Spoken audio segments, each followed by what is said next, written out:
Masters GC and the 2024 U.S. Open champion, Bryson DeChambeau! Gosh, I'm trying to hold it in right now. The support's been overwhelming. Tickets for Nashville this week are nearly sold out.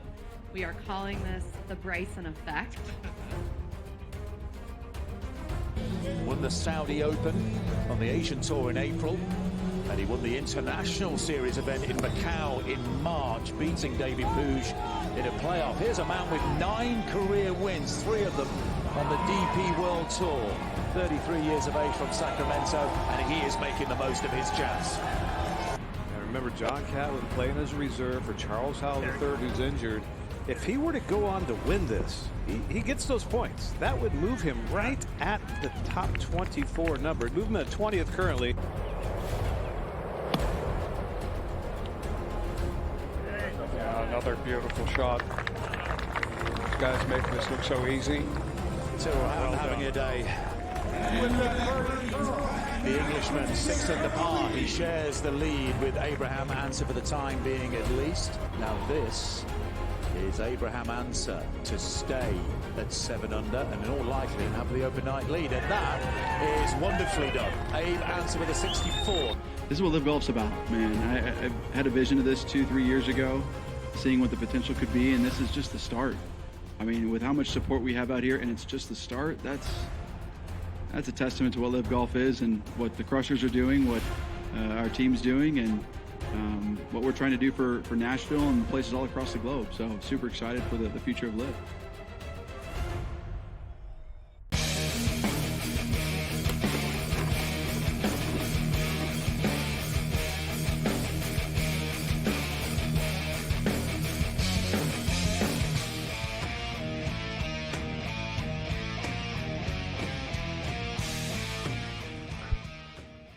This is SportsRage. I'm Morency flying by tonight. Thanks to all of our guests. George Kurtz with us just for a couple more moments. But Kurt Stanton, a couple of topics I wanted to get to.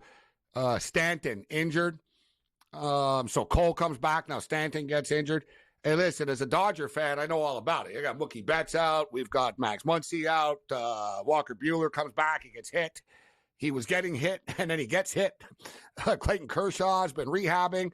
Now a setback. The Mookie Betts one is devastating. One thing after another. Yankees, with the exception of Garrett Cole, have been pretty healthy. I know it was sort of to be expected, wasn't it, to be honest?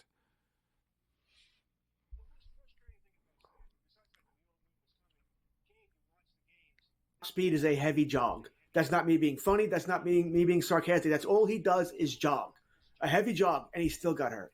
It's like, are you kidding me? You can't even jog around the bases without hurting your hamstring? That's the most frustrating thing. So you can't be surprised here. The roster construction for the Yankees was bad. All right, Brian Cashman was playing on hope. Hope that Stanton could stay healthy. Hope that Rizzo would have a better year than last year. Hope that LeMahieu would have a better year than last year. Hope that Torres would have a better year than last year. None of it came true. None of it. I mean, if it's not Soto and Judge, mashing the ball, they're in trouble. They're just in trouble here. And Volpe is a nice player, but he's a much better defensive player than he is an offensive player. And Verdugo's turning out to be the same damn thing. Great on defense, not so much on offense. You got to be concerned as well about the pitching regressing a little bit, just because they were kind of absolutely they were overachieving, right? The numbers usually even out over the long haul in baseball as well. But you said you're not surprised about Stanton's injury, and I guess no one could be surprised, but where's this coming from now suddenly that Mike McCarthy feels undermined from Jerry Jones? It's like, oh, yeah, because you thought you were going to be in complete control when you took the job, right? So I'm not fully buying it. I don't really get it. Is there something happening behind the scenes that he is so upset about? The lack of activity in the offseason has come up because McCarthy's the coach. He's got to go out and coach this team that they didn't do anything with. And you got a bunch of lame duck contracts with. Right. I'm sure McCarthy feels like, what happened here? I lost a whole bunch of players, not superstars, but solid players, and we didn't add anybody. What happened here? Why am I not getting any help? I'm sure he feels that way. I'm sure like he's being set up for failure. And he is. I think I don't know what's up with Jerry Jones. I don't. I'm very disillusioned with the Cowboys. I mean, I'm not, I'm not a big Dak guy, but what are you doing? Are we just going? Trey Lance going to be the quarterback next year? Cooper Rush? Are you praying that somebody comes on? Justin Fields? I mean, what's the plan here? Are you going to sign Parsons? Are you going to sign Lamb? What's going on here? Why are you letting all these contracts, all these other quarterbacks get signed here? If they sign Dak at this point, I would be like, why? If you were to sign Dak, you should have already done it. Well, you could have signed him last year, right? You could have just extended it and got it over with and saved yourself $20 million a year. What's he doing? I want to see more leaves fall. Because he's never, I don't think Dak would have tried to break the bank either. Like if the Cowboys just would have rolled up and said, listen, here's $45 million a year for whatever the next, he probably would have taken it. But now you backed him into a corner. Everybody's making big money in the NFL now. He has no choice. He's going to go look at the guys that are making $275 million. As a Cowboy fan, it hurts. I don't understand it. But then again, it's Jerry Jones. We're used to this. It seems to me that he wants them all to fail. And I would guess that that's the McCarthy stuff. And shout out to all of our AM radio affiliates joining us right now out there. This is SportsRage. I am Gabriel Morency, George Kurtz for the SportsGrid Radio and Television Network with us. So the Stanley Cup Finals are done, Kurtz. The offseason will be short, but for people just joining us right now, hell of a series. The NHL playoffs really lived up to the hype this year and showed why they are as good as they are, but this was an extra special good one. This series was an epic one, a memorable one. Let's be real. And we love hockey, but there's times where some of these Stanley Cup Finals are pretty dull. Like, remember these New Jersey Devils and Duck ones in the past, and 4-1, and even last year the Panthers and Knights. It was boring. It went 5 games. This was 7 games. Dude, it was as close as it could have been tonight with the Stanley Cup on the line. That was just a great sporting event tonight. It was must-watch TV. People who aren't really true hockey fans were interested in this, right? Everyone was talking about it. I wanted to see Edmonton win because I wanted to see history. It would have been 82 years since the team came back from 3-0. I'm not really worried about Connor McDavid's legacy or whatever it is. I'm sure I shouldn't say sure. I think he'll win a cup at some point during his career, if not multiple cups here. But it was a great series. It was entertaining. It was fun. It had drama. McDavid setting records all over the plate. Yeah, I thought Edmonton would win tonight. I did. They didn't. I said, so much credit to Florida for the way they came out, sort of put everything behind them. Losing 3 games, looking bad at times, doing that. Bobrovsky, same thing. All the credit to Florida. They did. They really did hit the reset button and looked like it was game 1 again. You know what I mean? Like they were right back to, okay, we're going to play our game. Without being stated, though, Edmonton was right there. Like Edmonton had a handful of chances, man. I thought legitimately we were sort of robbed of a potential overtime. I think as hockey fans, we wouldn't have been able to top that Game 7 Stanley Cup Finals, goes to overtime. We got, give credit to Bobrovsky as well. He really got criticized a lot. I didn't think he was bad on Friday, to be honest, even though they lost. I don't think the goals were his fault, but he wasn't the same goalie as he was earlier in the series. You could tell early tonight, Kurtz, that he was dialed in. He just was. You could see his confidence, his positioning. He was seeing stuff through traffic well. And as I stated earlier, too, Skinner played really well, too. Skinner kept them in the game, right? Well, after it was 2-1, Florida could have scored a bunch of more times after, and Skinner kept them in the game. But as I stated, Skinner's going to have a hard time sleeping for a couple of nights, reliving that second goal that went in. Little bit of a floater, short side. I think he was a little bit partially screened, but in that situation, it just sort of can't happen. I'm not blaming him at all, right? You could also argue that Hyman's got to score in that moment, and then McDavid had 3 chances and didn't bury them.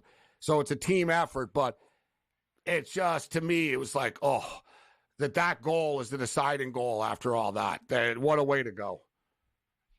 It's disappointing. It is. I mean, it happened somewhat early, so it wasn't like it was a late goal here. It was really a crusher. But you're right. I guarantee he'd like to have it back because it was, I don't want to say soft goal, but it was in that realm where one that you think he should have stopped it. But like I said, I don't think he has anything to apologize for. Every Oiler fan would have taken 2 goals tonight. Okay, we'll score 3. We know we're scoring 3 tonight. I would have thought you were scoring 3 tonight without a problem. So it's disappointing. Maybe it's a learning experience. I think Everton will be back. I don't know. Like I said, Edmonton, Vancouver, Vegas, Colorado, Winnipeg, Dallas. The Western Conference is a nightmare, so it's going to be tough for them to get back. Did I say Vegas too? I think left them out. So it's just a really strong conference, and I'm sure they feel like it's an opportunity lost. That being said, you have McJesus. Draisaitl should. I think there's an injury to him. I think he'll be better next time. I think Everton, they're far from done. How about that? I think Leon Draisaitl, we could talk about injuries. Nobody's 100% at this time of the year. I thought Draisaitl was a major disappointment for them. He reminded me a lot of Elias Pettersson on the Vancouver Canucks. They're sort of similar players as well, in which what they did in the regular season and what they do, and it normally works for them, wasn't working. And they didn't really have like a second trick to go to. Like, just off the top of your head, Kurtz, how many times did you see Leon Draisaitl tee up a slap shot from the right side of the faceoff circle on a power play? When he does, yeah. And miss the net, point blank. And a couple of times, like one-timers where they, you know what I mean, he could have buried them, but not even close, except they must have tried it like 62 times. It was the same thing with the Canucks. Like, they have the same play on their power play, the Canucks, with Pettersson and Draisaitl, and he would do the same thing. He'd hit the side of the net. He'd float it to the net. It was like one thing after another. All right, good hockey talk, Kurtz. Thanks, buddy. My pleasure.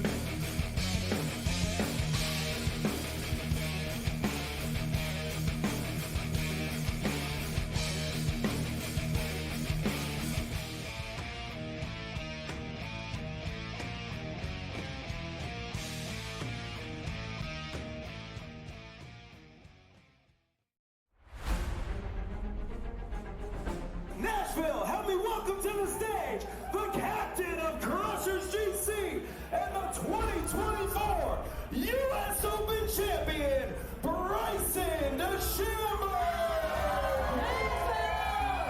Gosh, I'm trying to hold it in right now. The support's been overwhelming. Tickets for Nashville this week are nearly sold out. We are calling this the Bryson effect. Won the Saudi Open on the Asian Tour in April, and he won the International Series event in Macau in March, beating David Puig in a playoff. Here's a man with 9 career wins, 3 of them on the DP World Tour. 33 years of age from Sacramento, and he is making the most of his chance. I remember John Catlin playing as a reserve for Charles Howell III, who's injured. If he were to go on to win this, he gets those points. That would move him right at the top 24 number. Move him at 20th currently. Yeah, another beautiful shot. These guys making this look so easy. Tyrrell having a day. The Englishman 6 under par. He shares the lead with Abraham Answer for the time being, at least. Now this is Abraham Answer to stay at 7 under and in all likelihood have the open night lead, and that is wonderfully done. Abe Answer with a 64. This is what Live Golf's about, man. I had a vision of this 2-3 years ago, seeing what the potential could be, and this is just the start. I mean, with how much support we have out here, and it's just the start, that's a testament to what Live Golf is and what the Crushers are doing, what our team's doing, and what we're trying to do for Nashville and places all across the globe. So super excited for the future of Live.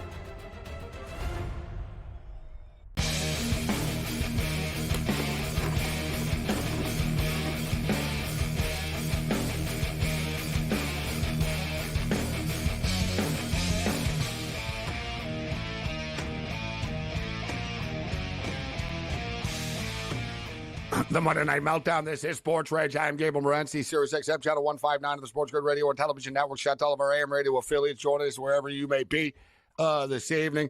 Epic series, epic hockey game tonight. And it was a pretty wild day and thrilling day in the world of sports. And I tweeted this out last week over the weekend. I said, if you think, and I've heard some people say, oh, it's a slow time of the sports year now. If you think it's a slow time of the sports year now, you're not a sports fan, because there's so much stuff going on. It's hard to keep up with all the drama. Just today alone, Italy or Croatia was just unbelievable drama today. Italy, the defending Euro Cup champions, on the verge of potentially being eliminated and having to wait and see like what happens throughout the rest of the week. They score like literally on the final play of the game. Like they scored, and right after they scored, the referee blew the whistle. So they got a super dramatic draw. The Tennessee Volunteers just won their first ever College Baseball World Series championship tonight, 6-5. Although the game wasn't quite as close as 6-5. There was some late runs and stuff, but it was 6-5 is 6-5. They won the game 6-5.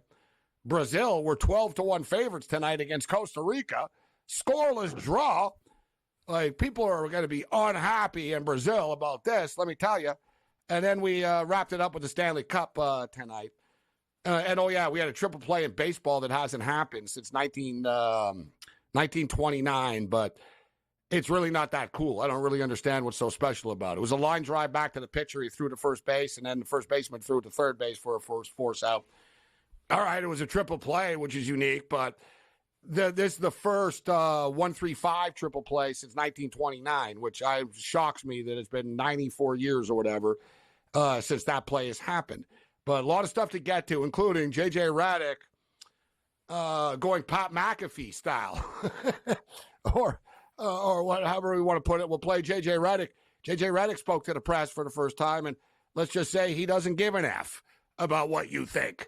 Mo Khan steps up and in. TSN, play-by-play voice, statistician, former college football player, wide receiver, and more. Mo, always a pleasure. How you doing tonight, Mo? I'm well, Gabe. You're absolutely bang on. There's a plethora of sporting events that we have. The draft will be here this week for the NBA, NHL. It's great because usually it's the dead period in July, right? But we have a lot of sports going on that'll take us right to NFL training camps and college football. Not too far away, Gabe. So looking forward to the next couple of months of sports.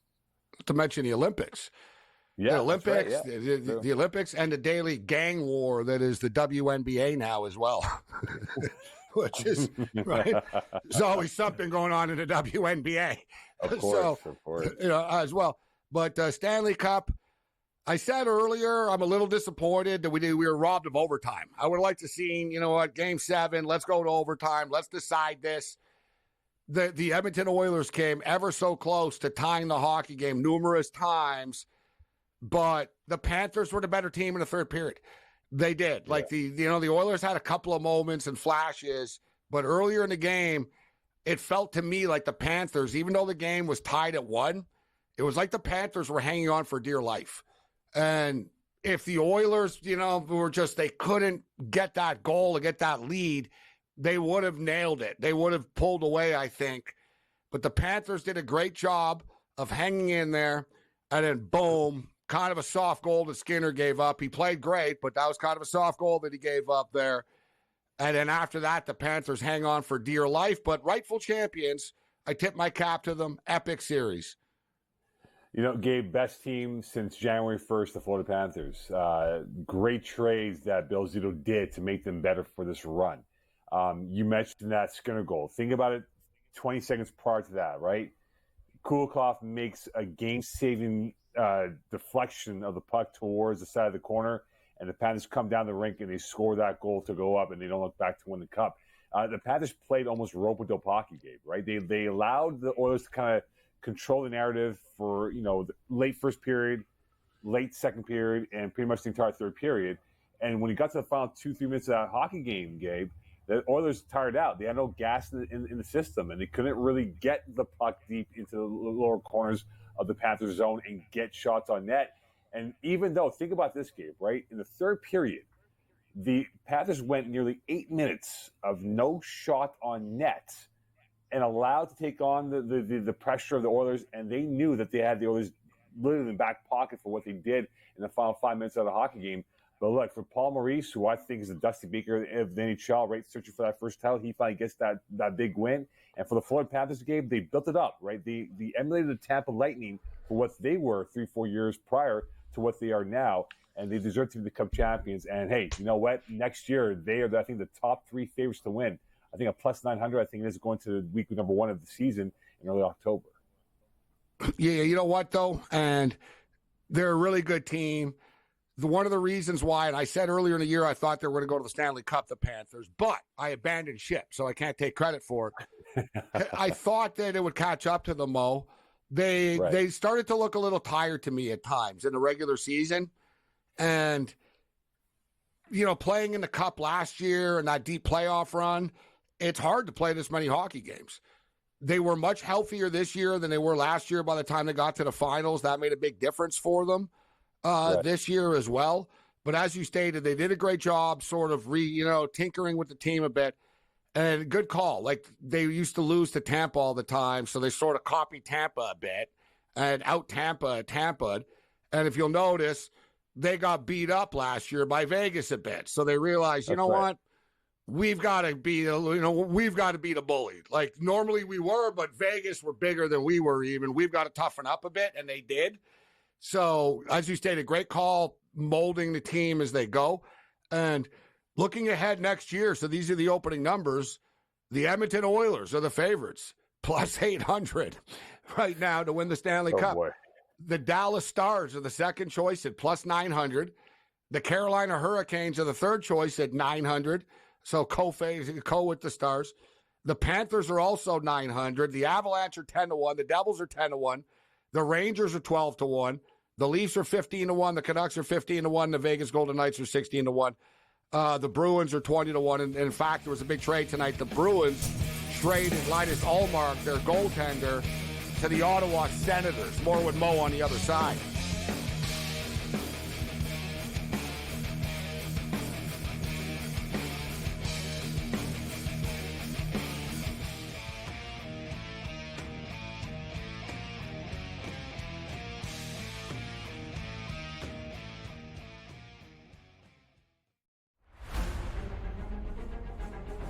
Nashville, help me welcome to the stage the captain of Crushers GC and the 2024 U.S. Open champion, Bryson DeChambeau!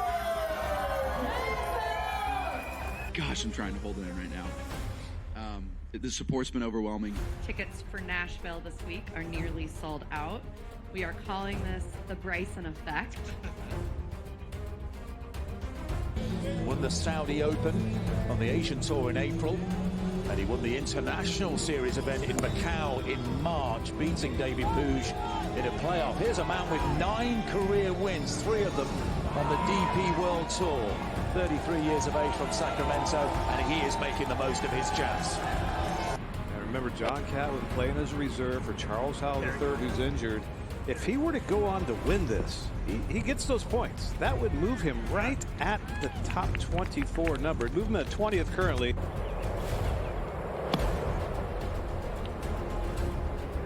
Yeah, another beautiful shot. This guy's making this look so easy.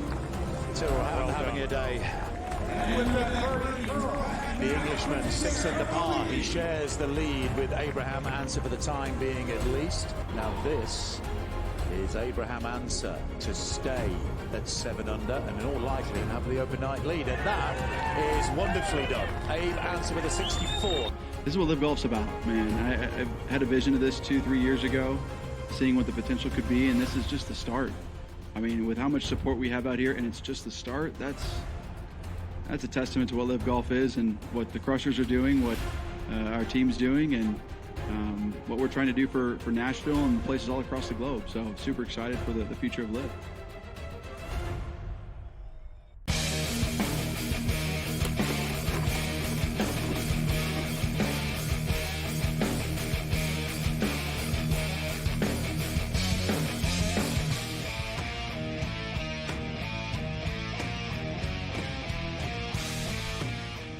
This is SportsRage. I'm Morency. A lot of NBA stuff I want to get to after. We're going to get to J.J. Redick. Scotty Barnes signed a contract extension. We have NBA free agency, NBA draft coming up, but I want to talk about nobody cares about the NBA draft or the free agency. It's like the most anticlimactic offseason ever. But as far as the Stanley Cup is concerned, so Florida wins for the first time. They finally get it done. They beat the Edmonton Oilers tonight, and you know what worried me tonight, Mo, coming into the game from the Edmonton Oilers' perspective was the fact that everybody picked them, right? The mainstream media is generally wrong, and the masses are generally wrong all the time. Like, they'll go with the low-hanging fruit when it was, 3-0, oh, they're done, right? They don't have a hope in hell of winning. And now tonight, you would have thought the Panthers were like, plus 3.5 goal underdogs or something. Oh, it's impossible. The Oilers are just going to be too much. And we saw the game was a complete toss-up. So, the Panthers ended up winning by 1 goal. It really could have went either way. It was that good of a hockey game. But I kind of was worried that everybody thought Edmonton was going to win tonight. Yeah, and like up here in Canada, right? Everyone thought Edmonton was going to win, right? Momentum, Connor McDavid, all that stuff. But Gabe, you have to think about it this way, right? The last 3 games, the Oilers have put so much energy to keep their season alive that you get to this point of the season where it's a coin flip, where it's almost 50-50, that, as I said to you before, right, in the third period, they just ran out of gas. The final 2 minutes, they had no energy in their legs. Hard to keep the intensity level that high for that long, that much in a row. And you brought up a great point that you brought up in hour number 2 with Cam and George, that Leon Draisaitl was nowhere to be found. Like, he was on a milk box carton in South Florida for the last 2 weeks, and no one could find him. He was stuck in the Everglades pretty much. And that's the biggest thing for Leon Draisaitl. And I'll bring up this point to you, Gabe. The Oilers, they might have the best odds, but think about it right now. They have $10 million in cap space. I believe that 10 UFAs going into this offseason. Draisaitl is going to his last years of his deal, along with Evan Bouchard. So for the Oilers right now, we don't know if they're going to get back, right? Because that West is loaded, as George made the point in hour number 2. So for this Oilers team now, if they want to get back to that point, the guy like Bill Zito was, acquire better depth to work with, because I thought, quite frankly, Gabe, when it mattered most, Florida had the better depth to work with their third and fourth lines. And if they're going to get to that point again for the Oilers, they got to figure out how to get better depth. And also, Stuart Skinner, is he your guy that you can trust that can win the critical game? Because, quite frankly, Gabe, you made the best point of the night. He let in a soft goal at the most crucial moment of the game, and that cost the Oilers a chance to maybe win their cup for the first time in 34 years. I'll agree and disagree with some things there. I will say, I think Skinner also made a bunch of great saves after. When it was 2-1, he stepped up. But it was a bad goal, Mo. You just, it is what it is. Like, it's just, it was sort of like a wide receiver dropping a, pass in the end zone. It's like, it's like, you know what? Like, it sort of can't happen. It was more than just that game. But I'll disagree in the sense, obviously, listen, every team needs depth. And, maybe they're defensemen, they can tweak some things. But to be honest, Mo, Connor McDavid was pretty much absent tonight. All right? He flew around, He was there. He's on the ice a lot. Yeah, he was on the ice a lot, but there was a lot of more, the old John Wooden line, don't confuse activity for achievement. All right, you're skating around, you're doing stuff, but, like, where's the results? Like, you're not getting the puck. Like, there are a lot of times in the series where McDavid would beat someone out and always pass one more time. Oh, I'm going to pass it into the slot. I'm going to pass it. It's like, dude, just, you got to score for us at some point. And, like I said, Leon Draisaitl was an absentee. Hyman missed a couple of opportunities. So when you want to talk about who produced that a lot of times for the Oilers in the playoffs, it was Fogle who produced. Holloway came up at times. Yeah, Holloway came up at times. Yeah. Nugent Hopkins' line was good. Like, he created havoc. He didn't score, but to me, it was basically the role players got him there. At some point, let's just call it for what it is. Connor let him down tonight. He was absentee. You're the greatest player in the league. You're supposed to be one of the greatest players ever. He didn't get it done tonight. And his, his Pippin to Jordan here in Draisaitl, he had migraines. Yeah, and look, the Oilers will have, put it that way. I'll say this quickly here, Gabe, right? Both teams will have 83 days from today until training camp. That's a short turnover for any team, Gabe, right? It might impact the Panthers because they're playing so much hockey the last 2 years, but for the Oilers, $10 million in cap space, what do you do to make your team better? Because Dallas, Colorado, and others in that Western Conference, Vancouver included, will be devastating to watch next season. Yeah, we talked about the NBA kind of being anticlimactic with the free agency, but the NHL, there's a lot of stuff that's going on behind the scenes now. Could be very active next week.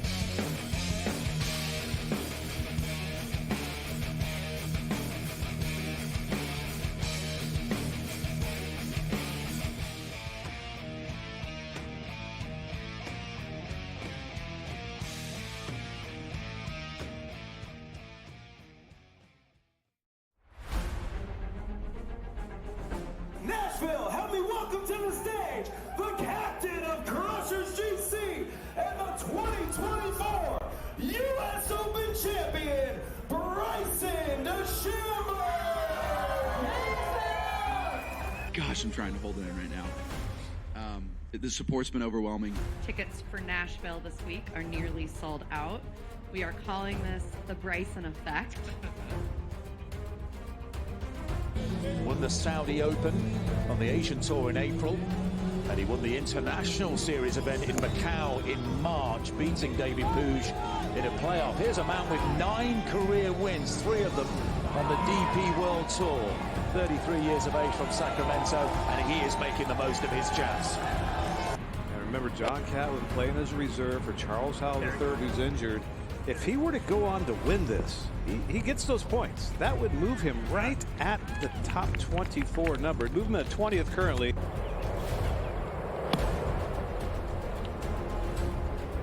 Yeah, another beautiful shot. These guys making this look so easy.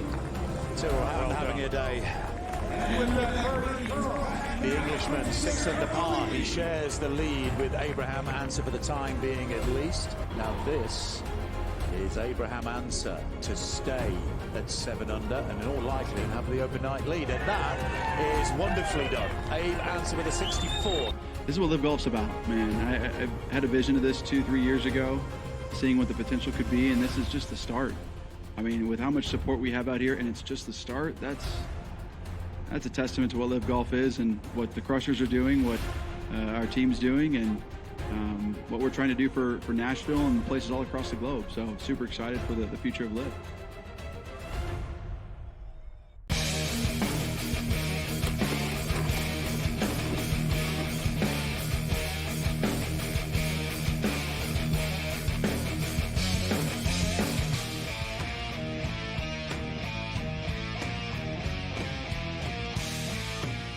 This is SportsRage. I'm Morency. Our boy Mo Khan kicking with us right now. I want to get to the Lakers situation, some football talk as well. But as far as the Stanley Cup is concerned, there's a common theme right now in the National Hockey League. And I think there's something to it for real. All right, so number one, a team from Canada can't win. People will blame Gary Bettman. I'll put my hand up. I've been, it's part of a conspiracy and he hates Canada and all this type of stuff.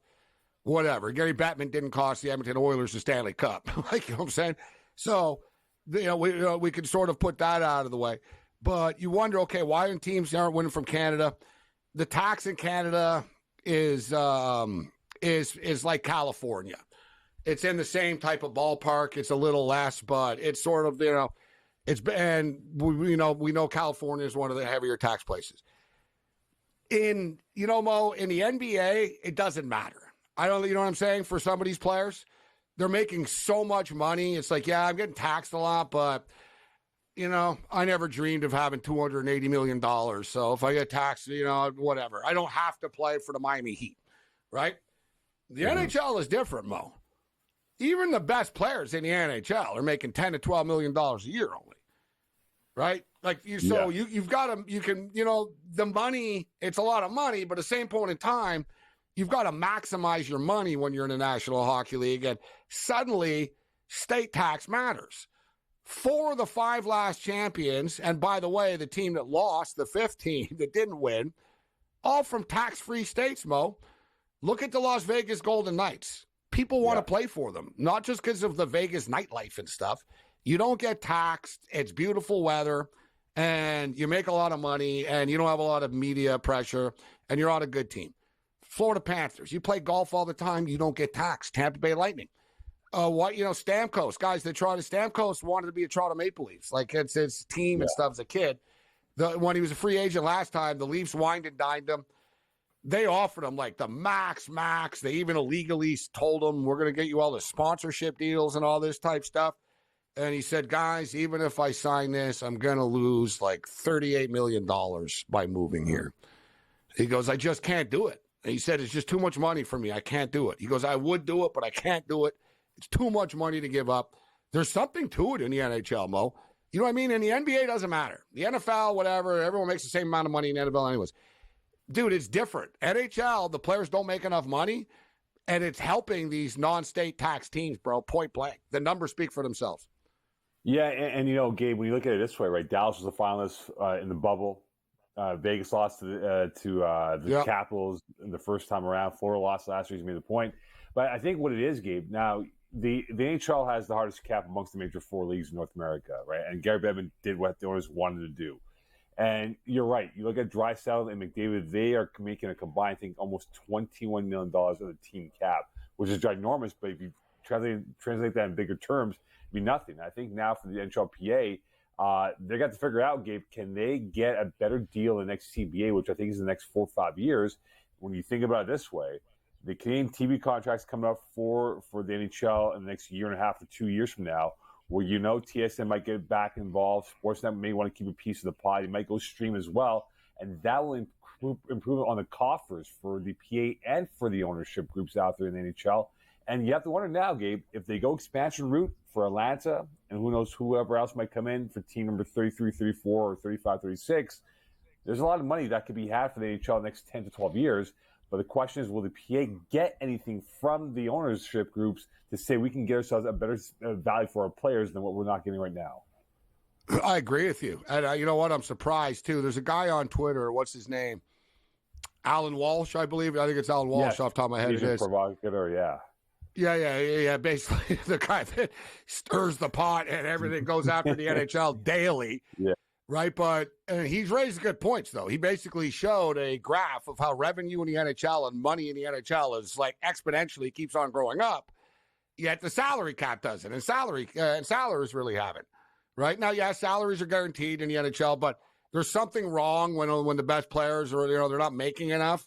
But as far as that state tax stuff, I think there's something to it there. Yeah.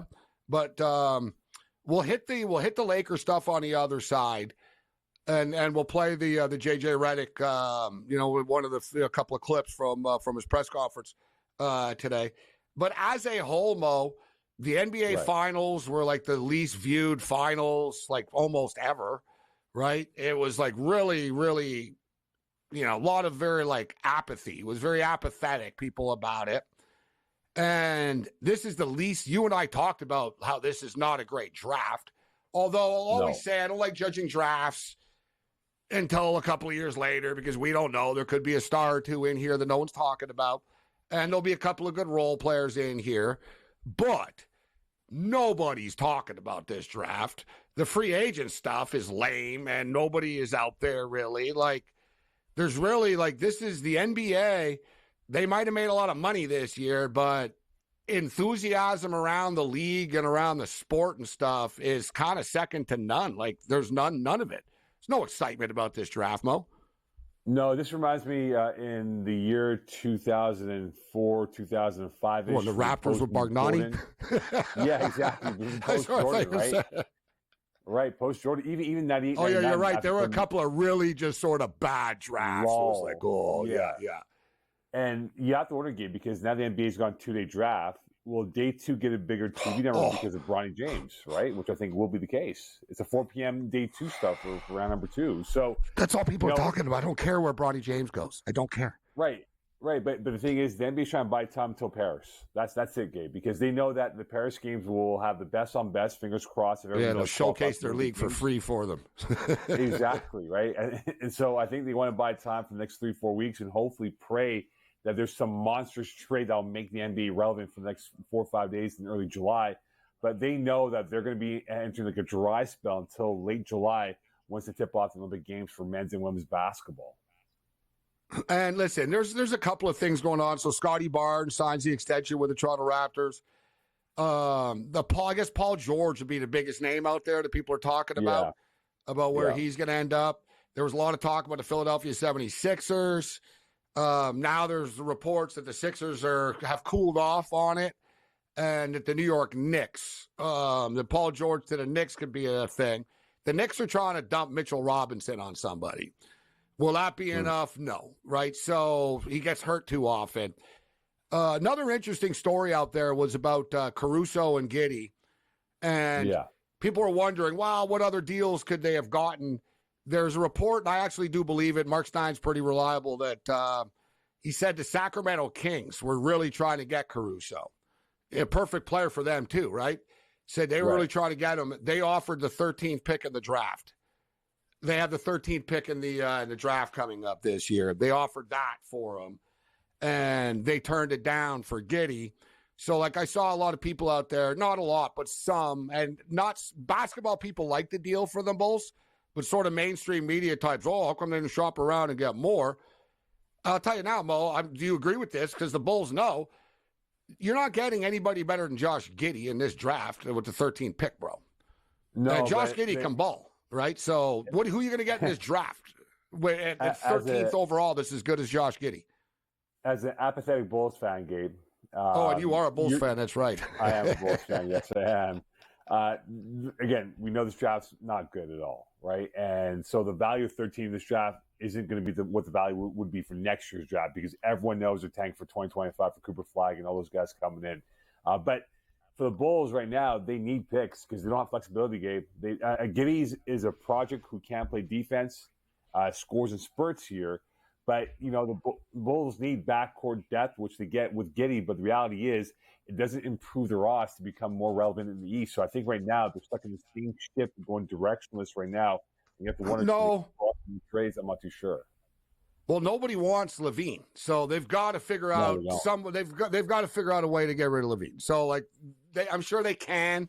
They're just going to need to accept whatever happens and just get rid of him.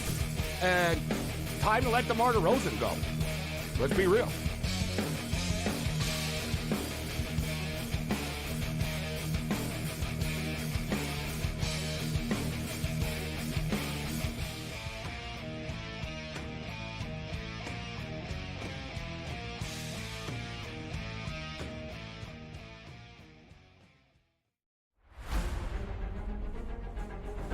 Nashville, help me welcome to the stage the captain of Crushers GC and the 2024 U.S. Open champion, Bryson DeChambeau! Gosh, I'm trying to hold it in right now. The support's been overwhelming. Tickets for Nashville this week are nearly sold out. We are calling this the Bryson effect. Won the Saudi Open on the Asian Tour in April, and he won the International Series event in Macau in March, beating David Puig in a playoff. Here's a man with 9 career wins, 3 of them on the DP World Tour. 33 years of age from Sacramento, and he is making the most of his chance. I remember John Catlin playing as a reserve for Charles Howell III, who's injured.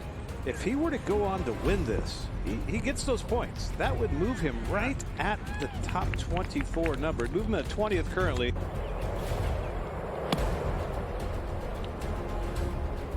Yeah, another beautiful shot. This guy's making this look so easy. Having a day. The Englishman 6 under par. He shares the lead with Abraham Answer for the time being, at least. Now this is Abraham Answer to stay at 7 under and in all likelihood have the open night lead, and that is wonderfully done. Abe Answer with a 64. This is what Live Golf's about, man. I had a vision of this 2-3 years ago, seeing what the potential could be, and this is just the start. I mean, with how much support we have out here, and it's just the start, that's a testament to what Live Golf is and what the Crushers are doing, what our team's doing, and what we're trying to do for Nashville and places all across the globe. So super excited for the future of Live.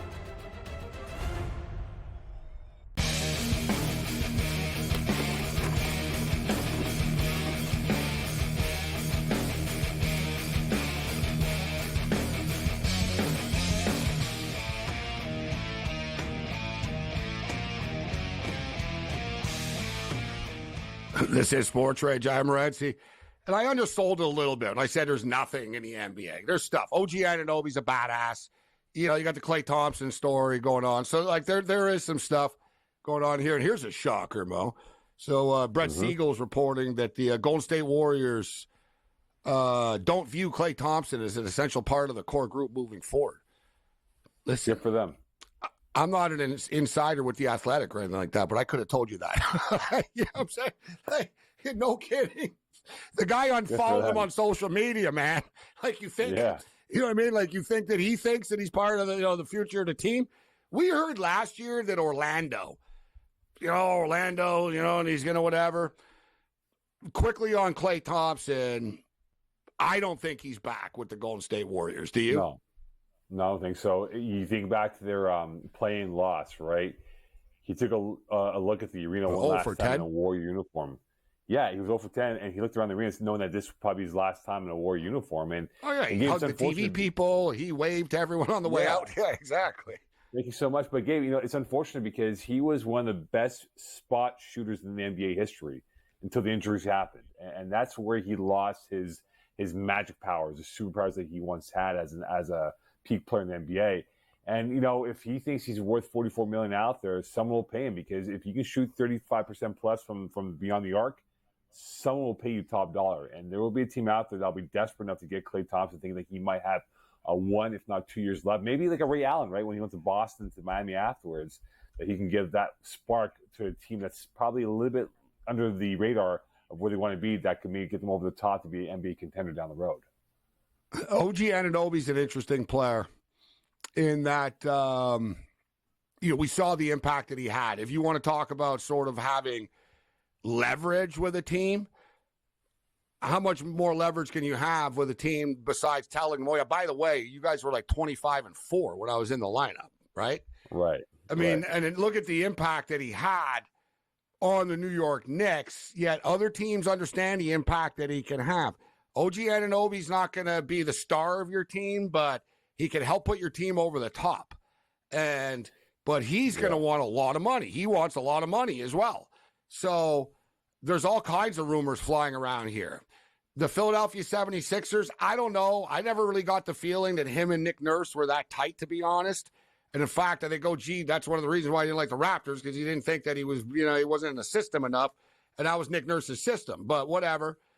The Oklahoma City Thunder's name is coming up. I personally think the Sacramento Kings should go all in and get OG Anunoby. OG Anunoby will help any team, Mo. But as a betting man, I'll say he ends up with the Knicks still. I think the Knicks are definitely the favorites, but the question that every team has about OG Anunoby, Gabe, is how healthy can he be, right? Because we know the history of Tom Thibodeau, and players in their peak years of playing under Thibodeau, they've all have suffered some sort of long-term injury. And the thing is, and Thibodeau's rotation. Well, he was often injured with the Raptors before, too. Let's be real. He was. He was. You know what I mean? But that's why I'm bringing that past of his injuries that he sustained, and he combined that with Thibodeau entering the peak years of his career. Is this a good match for OG Anunoby to stick in New York, where, look, they had a great run with him when they brought him in back earlier in the calendar year. But the reality is, for OG Anunoby, he's got to keep healthy. If he's not healthy, Gabe, if he's only available for 2/3 of your NBA season, is it worth it to pay him $35 million a year, which is the word on the street that he might go for that much per year? So a lot of question marks, and which team is going to be ambitious to say he's the last guy that can get us over the top to win another ring for our franchise, because he already has one, and he could be that great depth player, that maybe that 1A, or it's not 1B, that can go well in the rotation for whoever gets him this summer. Yeah, it's a great point. I'm glad you brought that up, though, as far as him already winning a championship, because he wants to get paid, point blank. So I don't think it matters what team. If some team came up, almost like Van Fleet, right? It doesn't matter who's going to pay the most amount of money. Like if the San Antonio Spurs, like put it this way, I don't think OG's top of his wish list is, I need to win. He's already won, right? Like Fred Van Fleet was very open about it once on his podcast when he said, I've already been an all-star. I already won a championship. He goes, now I got to get paid, right? He goes, I love the Raptors, but where did he go? I got to get paid. And OG's, yeah. And so that's what I'm saying. OG could do the same thing, too. If the Sacramento Kings want to pay him, or the San Antonio Spurs say, we'll give you $48 million a year, he'll take it. Yeah, and Fred went to Houston, no state tax, right? And he gets more bang for his dollar, right? Being a no state tax area. Yeah, but it was all about the money, baby. And you're right, Gabe, right? Like NBA players, as much ridicule they get for being, hey, they come one and done, whatever it is, but these guys have a business acumen to understand, hey, look, my value can be this. If I get my All-Stars, my All-NBAs, and I win a couple of Larry O'B's, I want my cash money afterwards. And that's why a lot of these guys, these tier 1, tier 2 guys, hold off, because they know TV contracts are going to go up. And again, Gabe, think about this, right? With NBC, Amazon, maybe TNT back in the fold, who knows, to go 4 packages, that NBA cap will go up for the players' liking here, and that's going to make things even ginormous for them. that they get more bang for the dollar if they take a short-term deal now and look for the long play after 2025 and beyond. We got to get to JJ Redick's clip here. I think we got time to do this before the break. Let's roll it. Best of X.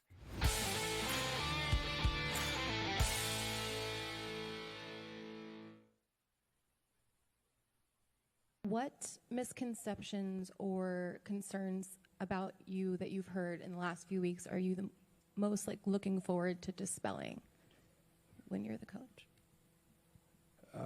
It's a valid question, and I've certainly heard everything. It's been a really interesting 6 weeks or so, just in terms of being part of the engagement farming industry. It's been really interesting. However, I don't really have a great answer for your question because I really don't give a honestly. I want to coach the Lakers. I want to coach the team. I don't want to dispel anything. I don't. I want to become a great coach in the NBA, and I want to win championships, and I want my players to maximize their careers. That's all I care about.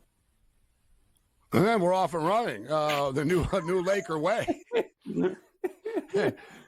For the record, you can see Rob Pelinka. We just played the video. Rob Pelinka, the first F-bomb Pelinka sort of fake grin. Second one, he cringed. Most take on the other side. Welcome to L.A.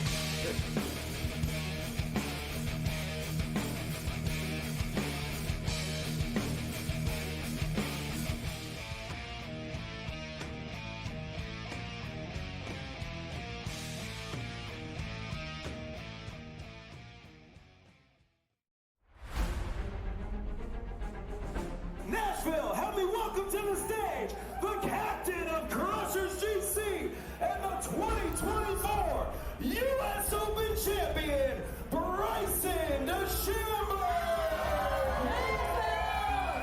Gosh, I'm trying to hold it in right now. The support's been overwhelming. Tickets for Nashville this week are nearly sold out. We are calling this the Bryson effect. Won the Saudi Open on the Asian Tour in April, and he won the International Series event in Macau in March, beating David Puig in a playoff. Here's a man with 9 career wins, 3 of them on the DP World Tour. 33 years of age from Sacramento, and he is making the most of his chance. And remember, John Catlin playing as a reserve for Charles Howell III, who's injured. If he were to go on to win this, he gets those points. That would move him right at the top 24 number. Move him at 20th currently. Yeah, another beautiful shot. These guys making this look so easy. Having a day. The Englishman 6 under par. He shares the lead with Abraham Answer for the time being, at least. Now this is Abraham Answer to stay at 7 under and in all likelihood have the overnight lead, and that is wonderfully done. Abe Answer with a 64. This is what Live Golf's about, man. I had a vision of this 2-3 years ago, seeing what the potential could be, and this is just the start. I mean, with how much support we have out here, and it's just the start, that's a testament to what Live Golf is and what the Crushers are doing, what our team's doing, and what we're trying to do for Nashville and places all across the globe. So super excited for the future of Live.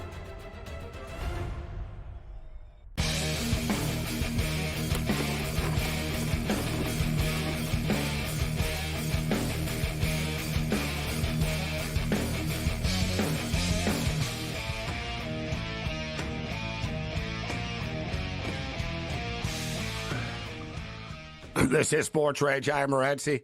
So we just played the JJ Redick clip, and listen, people online love it. You heard some people in the room chuckling. You could hear someone in voice in the room saying, "Oh, love it," type stuff. Yeah, okay, it's all cute and stuff, but I guarantee you, the organization didn't love it. It's your first press conference. You go off about engagement farming in some weird word salad way. In other words, it was interesting to hear people talk about you for the last 6 weeks. Well, get ready for it, JJ, because you're now the coach of the Lakers, and I think I'm more open to it than you are, Mo, in a way. only because does it really freaking matter at this point? Like I said, the Lakers are the Lakers. Doesn't matter who the damn coach is. But as much as I like J.J. Redick, there's no secret that he's incredibly thin-skinned, that he hears everything that people say about him, and that, look, dude, he was defensive in his first press conference. Oh, let me just say it's very interesting about the engagement farming, the last 6 weeks. So in other words, what? People actually talked about you and criticized you. Well, wait till you're now the coach of the Lakers, what's going to happen?